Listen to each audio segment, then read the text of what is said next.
आणि यानंतर संभाजीनगरमधली दृश्य आपण बघतोय। सत्ता संघर्षाचा निकाल हा शिंदेंच्या बाजूने लागलाय आणि त्यानंतर संभाजीनगरमधली दृश्य आपण बघतोय। सचिन जिरे आपले प्रतिनिधी सध्या फोनवरून आपल्या सोबत आहेत, अधिक माहिती देत आहेत। सचिन,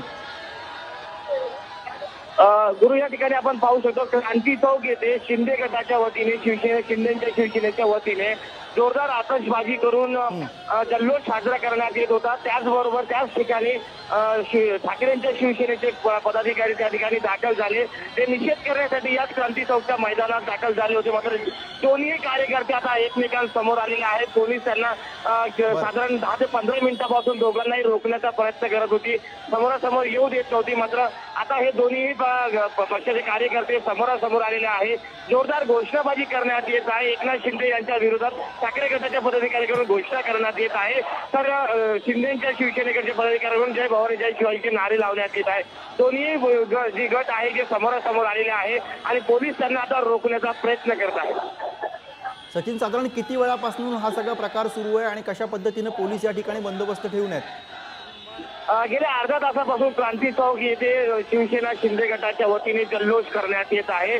तर गेली 15 ते 20 मिनिटांपासून या ठिकाणी ठाकरे गटाचे पदाधिकारी आलेले आहेत। आज दोघंही आमने सामने आलेले आहेत आणि दोघांनी समोरासमोर येऊन अनुचित प्रकार घडू नये यासाठी आता पोलीस प्रशासन देखील सज्ज झाले आहे। मोठ्या प्रमाणात पोलीस क्रांती चौकामध्ये दाखल झालेले आहेत आणि पोलीस दोन्ही बाजूंना समजावण्याचा प्रयत्न करीत आहेत। एकीकडे ठाकरेंच्या शिवसेनेचे पदाधिकारी आम्ही सदैव ठाकरेंसोबत आहोत अशा पद्धतीचा फलक झळकावत आहे, तर दुसऱ्या बाजूने एकनाथ शिंदे यांचे मोठे फलक आणि बाळासाहेबांचे मोठे फलक शिंदे गटांच्या वतीने झळकावण्यात येत आहे। दोन्ही गट सध्या रस्त्यावर उतरलेले आहे आणि रस्त्यावरून दोन्ही एकमेकांच्या दिशेने हातवारे करून जोरदार घोषणाबाजी करताना सध्या पाहायला मिळत आहे आणि पोलीस या दोन्ही गटांना रोखण्याचा प्रयत्न करत आहे। आमदार प्रदीप जयस्वाल आहे आता हे खाली आलेले आहे आणि मध्यस्थी करण्याचा त्यांचा प्रयत्न आपल्याला पाहायला मिळतोय। पाहूयात त्यांचा मध्यस्थी प्रयत्न यशस्वी होतो का, आणि ते आता सध्या पोलिसांशी बोलत आहेत आणि पोलीस देखील हा प्रयत्न करत आहे की दोन्ही बाजूंना वेगवेगळं केलं जावं यासाठी पोलीस देखील प्रयत्नशील आहेत। सचिन, हा जो प्रकार, ही दृश्य आपण आता बघतोय, मोठ्या संख्येने दोन्ही बाजूचे कार्यकर्ते आपल्याला दृश्यांमध्ये पाहायला मिळतात। हा प्रकार नेमका कोणत्या भागामध्ये सुरू आहे?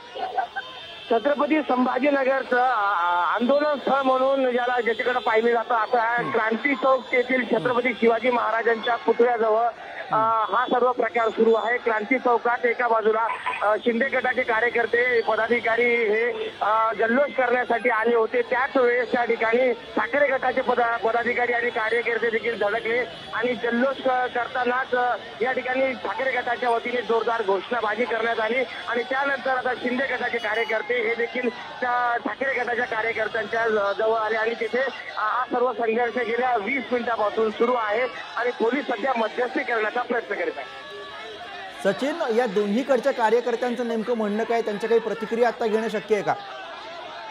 आपण या ठिकाणी ठाकरे गटांच्या कार्यकर्त्यांकडून जेव्हा त्यांना बोललो तर त्यांचं म्हणणं आलंय की आम्ही या ठिकाणी आमच्या लोकशाही मार्गाने निषेध व्यक्त करण्याच्या या ठिकाणी आलेलो आहोत। मात्र गेल्या अर्ध्या तासापासून 1 तासापासून शिंदे गटाच्या वतीने आंदोलन जल्लोष सुरू होता, त्यांना थांबवलं गेलं नाही। मात्र आम्ही आलो तर आम्हाला का थांबवलं जात आहे, त्यामुळे सरकार कुठेतरी पोलिसांना पुढे करते अशा पद्धतीच्या भावना या ठिकाणी ठाकरे गटाच्या वतीने व्यक्त करण्यात येत आहे।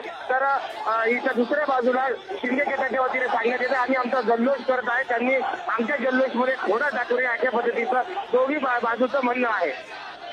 अर्थात तर निकालानंतर संभाजीनगरमध्ये दोन्ही गटाच्या कार्यकर्त्यांमध्ये हा संघर्ष उफाळून आलेला आहे आणि त्याची दृश्य आपण बघतोय लाईव्ह संभाजीनगरमध्ये। शिवसेनेचे दोन्ही गट, शिंदे गट आणि ठाकरे गट एकमेकांच्या समोर आलेले आहेत आणि जोरदार घोषणाबाजी या ठिकाणी दोन्ही गटाच्या कार्यकर्त्यांकडून होताना पाहायला मिळते। ही दृश्य आपण आता बघतोय ती आहेत संभाजीनगरमधली, जिकडे शिवसेनेच्या 2 गटांमध्ये हा सगळा संघर्ष सुरू झालेला आहे। सरकारचा मुद्दा त्यांच्याकडे नाहीये आणि त्याच्यामुळे कुठेतरी गोंधळ करायचा आणि आपली बाजू कुठेतरी पुढे आणायची, मीडिया समोर यायचं, त्यासाठी ते आलेले।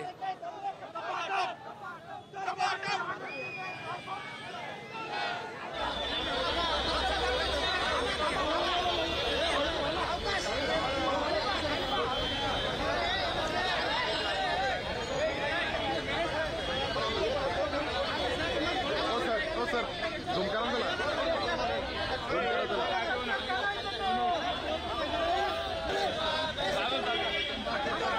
सुप्रीम कोर्टात होईल.